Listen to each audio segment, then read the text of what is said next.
Ahora, entrevista en Hora Cero. Bueno, seguimos en Hora Cero, periodismo político, y quiero presentar al segundo entrevistado de la noche, agradecerle muchísimo que esté acá en línea y además porque realmente valoro mucho el trabajo que hace. Siempre que hablo con él, es uno de los políticos que sale del cassette, que habla, le importa muchísimo la política, es muy interesante sus reflexiones a nivel política y a nivel históricas. Y por eso quiero presentarles al vicepresidente segundo de la legislatura porteña, al legislador del Frente de Todos, Javier Andrade. Hola Javier, ¿cómo estás? Soy Antonio Lizano, estoy acá con Hernán Harris. Bienvenido a Hora Cero, periodismo político. ¿Qué tal? ¿Cómo estás? Bueno, gracias por la presentación. Igual te tengo que corregir, no sé si fue un acto fallido, porque dijiste vicesegundo de la Perdón, legislatura. perdón, porque era el lugar que les correspondería, ¿no? Claro, Claro, ¿viste? es Por el eso lugar, digo exacto. un fallido, porque lamentablemente, entre otras costumbres de las que se rompieron, es que hoy la vicesegunda de la legislatura no la tiene la oposición, no la Exacto, no primera tiene la fuerza de la oposición, sino que de la legislatura en términos políticos las tiene el oficialismo, ¿no? Exacto, perdón, me corrijo, muy bien lo dijo Javier, él es vicepresidente primero del bloque del Frente de Todos en la legislatura porteña. Javier, quiero arrancar, hoy vos participaste de esa reunión, hubo una reunión de la Comisión de Presupuesto por el tema del presupuesto 2023 que envió la reta a la legislatura. Me gustaría que nos cuentes qué análisis haces de este nuevo presupuesto de la reta para el año que viene. ¿Y qué posición crees que puede llegar a adoptar el Frente de Todos a la hora de votarlo? Que me dicen que puede ser en la sesión del jueves 10 de noviembre, o sea, muy rápido para lo que es el tema de un presupuesto. Sí, mira, lamentablemente, una vez más nos encontramos en problemas, sobre todo en la metodología de trabajo que se está presentando. Lo primero que hay que decir es que es un presupuesto enorme, el de la Ciudad de Buenos Aires es un presupuesto que tiene 2,2 billones de pesos, está a nivel de presupuestos de Madrid, de Barcelona, de São Paulo, que en algunos casos duplican en población. Y obviamente los primeros rasgos que vemos del presupuesto es que de manera constante vienen decayendo en las áreas más sensibles la proporción en función de la torta. Si no tomamos el total de presupuesto y la proporción que tiene salud, de educación particularmente, vienen a la baja año tras año y hoy representan el 16,8% del presupuesto de educación, y el presupuesto de salud representa un 15,2%. Para tener un dato objetivo nada más, cuando asumió Mauricio Macri, representaba más del 50% entre los presupuestos. Y por eso también evidenciamos los problemas que hay tanto en salud como en educación, ¿no? Que no tienen que ver con que los chicos toman escuela o no, o si los residentes hacen manifestaciones al ministro de Salud, sino con una realidad cotidiana que complejiza muchísimo el acceso a la salud, el acceso a la educación, y por ende digo, a grandes y vastos sectores de la comunidad de la Ciudad de Buenos Aires. Y después, por otro lado, ver cómo algunos presupuestos vienen aumentando de manera constante, como puede ser el de jefatura de gobierno, y obviamente el del Ministerio de Justicia y Seguridad de la Ciudad de Buenos Aires, como así también lo que se llama obligaciones del Tesoro, que para que el conjunto de los oyentes y oyentes escuchen y entiendan, tiene que ver con lo que discrecionalmente el Ejecutivo de la Ciudad puede direccionar partida para cualquier lugar. Cuando asumió la reta era del 4% del total de la torta del presupuesto, y representa más del 10%. Y preocupa obviamente todo esto porque una ciudad tan rica que cuenta con tantos recursos como lo que estamos hablando, vuelvo a decir, 2,1 billones de pesos, se sigue profundizando por estos números que digo, un modelo de ciudad totalmente desigual que se ve de manera contundente cuando uno camina por el sur de la ciudad, básicamente, ¿no? Andrade, buenas noches. Hernán Harris, ¿cómo le va? ¿Qué tal? ¿Cómo estás, Bien, hermano? lo llevo a algo reciente que pasó el 17 de octubre. Digo, el Frente de Todos tuvo distintos actos y la pregunta es cómo ve el futuro del Frente de Todos de cara al 2023, teniendo en cuenta estas divisiones o estas internas que parece tener? ¿Cómo analiza el futuro político del peronismo? Bueno, primero las manifestaciones del 16 de octubre, ¿no? Obviamente participé parte de la convocatoria que se hizo a Plaza de Mayo, que entiendo que fue excluyente en términos de cantidad de manifestantes y también el hecho simbólico de haber estado en Plaza de Mayo, ¿no? La realidad es que fue una marcha muy importante. Uno no puede desconocer las distintas miradas que hay en el Frente de Todos, y más que pensar, digamos, en el 2023, y para poder pensar en el 2023, claramente tenemos que pensar en la actualidad y la situación que está viviendo nuestro país, y sobre todo con el tema de la inflación y el precio de los alimentos, que claramente está atado a una situación económica muy compleja, que está íntimamente ligado a lo que fue la gestión del gobierno de Mauricio Macri y el endeudamiento que dejó y el condicionamiento que implicó el acuerdo con el Fondo Monetario, que hoy nos tiene atados a una realidad macroeconómica difícil de resolver y que como resultado, entre otras cosas, tiene trabajadores que están por debajo de la línea de pobreza. Claro. Creo que tenemos que resolver esa situación en la actualidad para poder pensar de cada 23.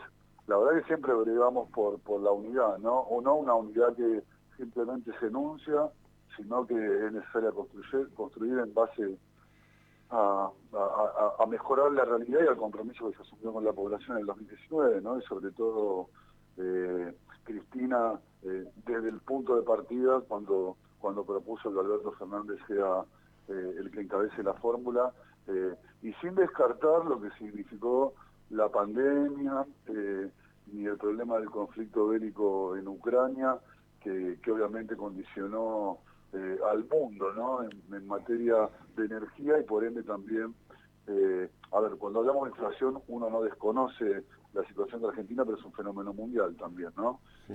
Que lamentablemente aqueja al conjunto de los países, sean más grandes, más chicos, más potencias o más subdesarrollados. La verdad que es muy compleja, pero creo que podamos hacer del 2023 está íntimamente relacionado a lo que podamos resolver de manera concreta para nuestra ciudadanía, ¿no? Y que podamos vivir bien en nuestra Argentina.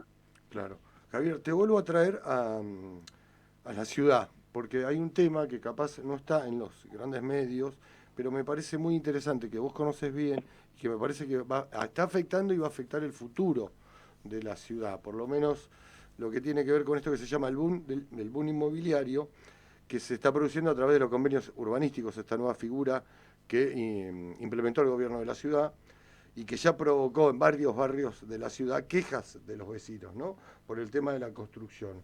¿Cómo analizás, digamos, esta situación y la problemática que los convenios trajeron aparejada? Bueno, mira, la realidad es que es un sello, ¿no? De la gestión tanto de Mauricio Macri como la de Rodríguez Larreta, que en estos 15 años la idea de utilizar el suelo de la Ciudad de Buenos Aires y la tierra de la Ciudad de Buenos Aires como de manera extractivista para poder generar la mayor cantidad de negocios posibles, ¿no? También profundizando ese modelo desigual, porque al margen de que haya una construcción abrumadora de edificios en nuestra ciudad, la realidad es que tenemos muchas casas que no tienen habitantes, ¿no? Yo hace muy poco, en función del proyecto de impuesto a la vivienda ociosa que presenté, esto debe ser un impuesto para aquellos que tienen vacías casas y sin utilizar, me refiero a departamentos, casas, cualquiera sea de ellas. Hice una consulta formal al ENRE por nota, porque en la mayoría de los países del mundo se toma como medida para poder establecer si es habitada o no un inmueble, el consumo mínimo que tiene una heladera. Bueno, cerca de 240.000 casas en la Ciudad de Buenos Aires llegan a ese consumo. 240.000 inmuebles que no están habitados por nadie, y tenemos la misma población desde 1947. Y la única población y el único sector donde creció la cantidad de habitantes en los últimos 10 años aproximadamente, creció un 50% la gente que vive en villas, ¿no? Y esto tiene que ver claramente, ¿no? con un mercado inmobiliario regulado por el propio mercado, sin la intervención del Estado de la Ciudad de Buenos Aires, o peor aún, generando condiciones para que ese mercado se regule la actividad y la posibilidad del acceso a la vivienda, contrariamente a lo que uno espera, ¿no? Porque el Estado precisamente está para poder nivelar esas tensiones que existen dentro de una ciudad o de un país, en el caso que llegara al caso de la evaluación, de poder intervenir para ese desequilibrio que existe entre el que más tiene y el que menos tiene, pueda llevarse en materia de vivienda a un lugar más fortuito, ¿no? Andrade, le hago la última, le agradecemos el tiempo, nos quedan unos minutitos, pero digo, este año la legislatura sesionó con menos frecuencia de lo habitual. ¿Qué análisis hace de este hecho? Mira, el análisis es muy concreto para mí. Primero, agradecerle la nota y en particular a Antonio, que es con quien más me cruzo en los pasillos de la legislatura, de siempre poder expresar una mirada relativa de nuestro espacio, ¿no? Pero la realidad es que en el marco del bloqueo mediático que tiene Rodríguez Larreta hoy, la legislatura no importa qué pasa, porque casi nadie se entera lo que pasa. Claro. Puede pasar un montón de cosas y salen apenas alguna noticia que el oficialismo necesita comunicar. Y como en este caso, que no tienen, por ejemplo, la cantidad de 40 votos para poder llevar adelante estos convenios urbanísticos de los que hablaba en la pregunta anterior Antonio, no tienen agenda, el Ejecutivo no tiene agenda en la Ciudad de Buenos Aires. Si ustedes miran lo que se ha aprobado este año, entre el 60 y el 70% son despachos que obviamente no son los que abordan problemas de fondo, como propuesta del Frente de Todos, pero casi todos son del Frente de Todos, porque no hay iniciativa legislativa, porque al no tener esa mayoría absoluta que requieren para poder o meter tierra o generar excepciones inmobiliarias, no están pudiendo avanzar. Y como también Larreta se está dedicando casi exclusivamente a su campaña presidencial de cara al año que viene, no hay una gran incidencia en la legislatura. La verdad que preocupa mucho porque hay cada vez más problemas y tanto en las situaciones que tuvieron que ver con educación, como con seguridad o como con salud, cada vez que tratamos de que se acerquen los ministros y se pueda tener algún ámbito para poder discutir y poder llevar a la sesión esas temáticas, se ha visto sesgada la posibilidad al nivel de lo que está pasando hoy, ¿no? Hoy definieron que los ministros no van a venir a discutir con los legisladores el presupuesto y cada una de sus áreas. Entonces, mientras en el Congreso de la Nación tenemos que, en la discusión del presupuesto, ya pasaron 9 ministros, cerca de 15 funcionarios que responden a distintas direcciones, a rendir explicaciones respecto al presupuesto que están proponiendo, en la legislatura de la Ciudad de Buenos Aires vino el secretario de Hacienda y no vino ningún ministro a poder llevar adelante una discusión al respecto. Bueno, ese diálogo y ese consenso de que tanto hablan y ponen en boca suya el jefe de gobierno Rodríguez Larreta, no lo está haciendo con los legisladores y las legisladoras de la ciudad. Javier, te queremos agradecer muchísimo este contacto con Hora Cero Periodismo Político.